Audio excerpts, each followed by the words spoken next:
So a big diplomatic moment today in Tel Aviv, but let's take a look at what's happening on the ground. I'm joined by military analyst Sean Bell. And Sean, we know that Israeli troops are massing on the ground. Just talk us through what we know about what is happening there.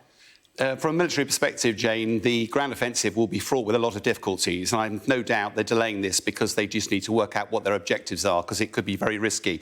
But as you say, the armour is massing on the border. You can't use armour, particularly in an urban environment, so it's a real question about what you're going to do with the armour.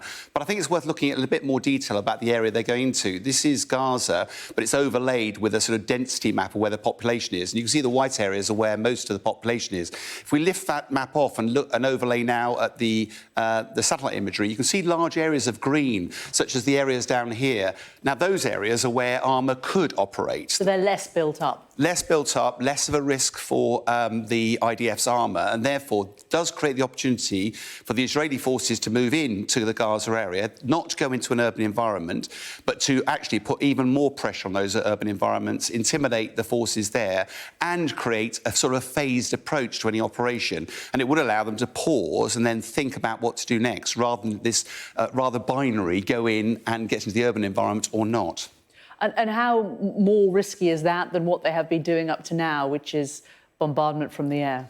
I think what we're seeing at the moment is trying to see what their objectives are for this campaign. And I wouldn't be at all surprised if, whilst the public view is about destroying Hamas, how do you do that? And what their first phase of that is they've been doing clearly a detailed bombing campaign. A lot of that's precision strike. Here's a before picture in Gaza. We've also got the after picture, which doesn't show much precision, but it is specifically trying to target Hamas infrastructure. And whilst they're doing that, they'll also be hoovering up intelligence. They'll be looking at satellite imagery. They'll be intercepting communications. They'll also be asking allies for any intelligence they've got to try and track where the Hamas leadership are, also where the hostages might be. And if they do end up getting into an urban environment and the tanks can't be used, because Hamas probably has anti-tank weapons anyway, it'll have to be the infantry go in, and that will be incredibly difficult. If you remember from Bakhmut, the Russians moving into Bakhmut, they took it, but it took 30,000 casualties to do it. And when they looked behind them, there was nothing left of the city.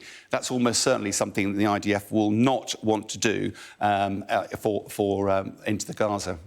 And what about Hamas? What does it have to gain out of this? It's been quite difficult to work out what Hamas's objectives are here, because they did a really good plan. They overwhelmed the Iron Dome system. They went into Israel, seized some hostages and went away again. But they know that the IDF will respond, and they will be prepared for that.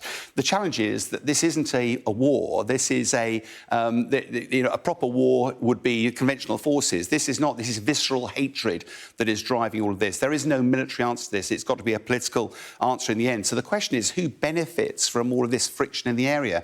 And one of the ways of looking at that is to say that the Arab countries that neighbour Israel have gradually normalised relations. Jordan did it in '82. Egypt, by you, did it in '94. Saudi was starting to normalise relationships with Israel. All of that means that it was starting to accept the Israeli state. But of course, the one country that doesn't want to see that happen is Iran. It absolutely doesn't. And it's been funding Hezbollah and Hamas as well. So whilst we haven't got any proof, the dark shadow of Iran does hang very heavily on the timing and the implications of this attack. OK, Sean, thanks very much for that for now.